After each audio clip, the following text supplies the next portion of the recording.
G'day guys, welcome to episode 82 of Ask Jack D. Today I take a question about how important is it to build a successful home and what is my favourite feature in my home. No prizes for guessing the answer to that question.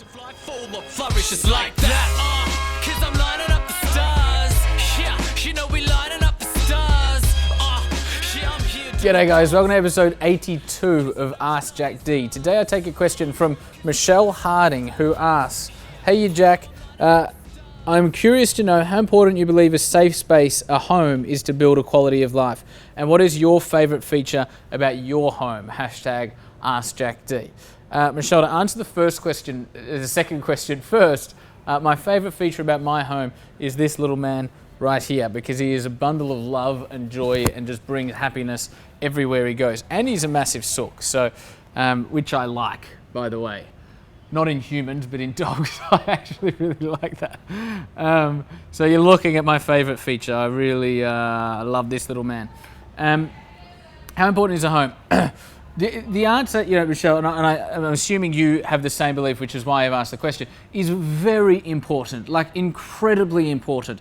I still maintain there is no difference between how good we are as an entrepreneur or how good we are as a business person and how happy and fulfilled we are as a human being, right? When we get to work or when we get to our office, we're still us. Right, it's how fulfilled and on path and creative and resourceful we are as human beings that makes us good business people. Therefore, a home is something that's really foundational to that. A home will be the difference between being genuinely fulfilled and happy and all of that sort of stuff, and maybe not, right, in any given moment. I'll never forget when I watched, I have a founding belief that when we're happy, we do our life's best work, right? I'll never forget, I watched a documentary, this is years ago, about Mike Tyson, right? And when I say Mike Tyson, you think of big guy, big muscles, incredibly aggressive, bites people's ears off, that kind of thing. And the documentary was on Mike, and he was being interviewed. And at one point he said, "My first ever boxing coach told me something. He told me that I had to be a happy person," because Mike grew up on the streets and in gangs and committing crimes and going to jail and all that. So he genuinely, grew up in really hard circumstances in a rough environment. And the first thing that his first coach ever did was helped enable him to become a happy person. And I'll never forget it. Mike Tyson said, people think boxing is about aggression. They think getting in the ring is about how angry you can be and you take that anger out. He said, that's not what it's about. Counterintuitively, he didn't say counterintuitively, I said counterintuitively, a happy fighter is a good fighter.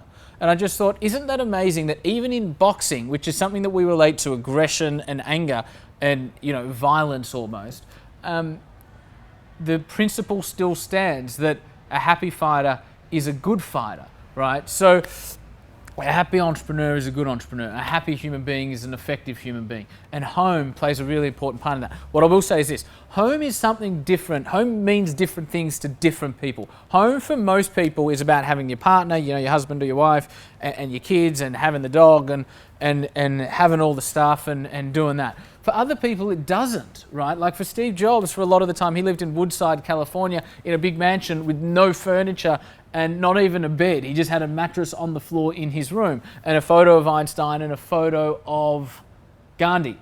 And that was it.